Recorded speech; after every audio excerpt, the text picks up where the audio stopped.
Welcome everyone. This is our third presentation on nutrition. We have looked at the importance of nutrition. We looked at the different nutrients that we should be having, where we talked about vitamins, carbohydrates, and then lipids. Okay, and then we also looked at the minerals. So we looked at the macronutrients and the micronutrients. So in this presentation, we are going to look at another class of, I couldn't call them nutrients because they do not have nutritive value, especially the roughage or what we call the dietary fiber, but they are equally very important. Okay, so we're going to look at dietary fiber, we look at water, and then we shall also look at what a balanced diet is. So let's start by looking at then the roughage, or what we call dietary fiber. So if you see this one, it's the same as this. Okay, we talk about dietary fiber, we are actually referring to what we call roughage. So dietary fiber, we obtain dietary fiber from plant sources, especially the indigestible plant parts. Okay, these are very, very important in the process of digestion. Okay, they're very important in the process of digestion. So how? We shall see that in digestion, the food that we eat is broken down through chemical and physical means, and then it moves down the gastrointestinal tract or down the digestive system through a process of peristalsis. So those movements are the ones that we call peristaltic movements. The food, the GIT goes on contracting and relaxing, letting the bolus to move down the GIT. So that process is very important because it allows us even to pass fecal matter or feces when we go to the toilet here. Okay, so if the peristaltic movements are not smooth, if you have problems with peristaltic movements, it's going to be very hard to pass stool. So this process of making sure that the food and the feces move smoothly is aided, or the roughage or the dietary fiber play an important role in that. So we say the dietary fiber facilitates the process of peristaltic movements, and therefore it prevents individuals from having difficulties with passing stool. Okay, so if you pass dry, or can say hard stool, if you pass the normal stool should not be excessively hard, it should be soft. Okay, so when you have problems with peristaltic movements, you're going to pass hard stool, and that is what we are calling constipation. So you feel pain, or you require a lot of pressure to pass the stool. Okay, so that is why we are saying that roughage are very important in the process of digestion, because it aids or facilitates the process of passage of food and stool, such that we don't pass hard stool that requires a lot of force to push. That is quite painful. Okay, but also the roughage is very important in the process of weight control. Okay, so if you want to reduce weight, you may need to have sufficient roughage, and then people who take sufficient dietary fiber are less likely to get diseases such as the heart disease. Okay, so like I said, we get roughage from plant-based products, cassava, potato, beans, fruits, vegetables, and whole grains. Okay, that's where we get the roughage. And then we move to another very important element that we need in our diet, and that is water. Okay, in our bodies we have what we call body fluids, and these body fluids, a large proportion of these body fluids is water. Okay, large proportion of the body fluids is water. So in blood we have water there, tears, water, saliva, water, even in sweat we have water. So that means that water is very important for several reasons. It maintains the shape of the cells, the shape and structure of the cells.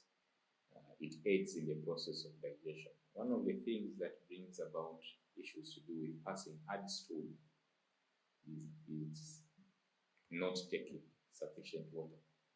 Actually, to prevent constipation, you need dietary fiber, you need to take adequate water, you also need to exercise. Those are the things that can prevent constipation. Okay, so water is very important in aiding the process of digestion. Water is also very important in lubricating body parts. For example, around the joints, you have what we call synovial fluid. Synovial fluid has, water is a constituent of synovial fluid. So the synovial fluid is very important in lubricating the joints, but also other organs around the body. They have fluids. These fluids help in preventing friction. So they are basically lubricants. The heart has pericardial fluid. This is very important. Even the lungs have what we call the pleural fluid. While pleural fluid, this is also very, very important in lubrication. When we sweat, the water that evaporates from our body causes cooling. Cooling is an important process in the process of regulating body temperature. Okay, so we need to take sufficient water. If we don't have enough water, we say that you are dehydrated. Okay, if you don't have sufficient water, you are dehydrated. So if your body is having sufficient water, we say you are well hydrated. You are well hydrated. Okay, so you need to drink sufficient water such that you are well hydrated. There is a sensation that we feel when our body requires water. That sensation is what we call thirst. The word sensation is here. Okay, so your body notices that you need water, and then you feel that urge to go and drink water. That is thirst. Okay, and like I've explained, to prevent the constipation, you need sufficient water. And water is very critical. Why is it very critical? That if you lose over 10% of your water, you can easily die. So that means that It is very easy to die because of lack of water than to die because of lack of food. Okay, so that is something very important. So if you see a child who is dehydrated, how would you notice that someone is dehydrated? You have sunken eyes. You have, if you pull their skin, it takes long to go back. They will be very weak. The skin will be very dry. That is when you know that they are dehydrated. So that means that you shouldn't let someone to get dehydrated without taking them to the hospital. Okay, so water is also very important in the cooling of the body. If the temperatures go up, you sweat. When you sweat, it helps in reducing the temperatures. So that is what we are talking about there. So the last concept that we're going to look at is the balanced diet. So having looked at the major nutrients, the ones we require in large quantity, the proteins, the carbohydrates, the lipids, and then we also have these ones we require in smaller amounts, plus this fiber. If we have all this in sufficient quantities or proportions, this one means quantities or amount. If we have all these foods in sufficient amount, then we are having a balanced diet. Okay, if you have a balanced diet, then you will be healthy. Your body will be able to fight against diseases. That means that you will be able to grow and walk very well. The child will easily grow. Okay, and they will be enjoying their life. Okay, their life will be they will live a healthy life.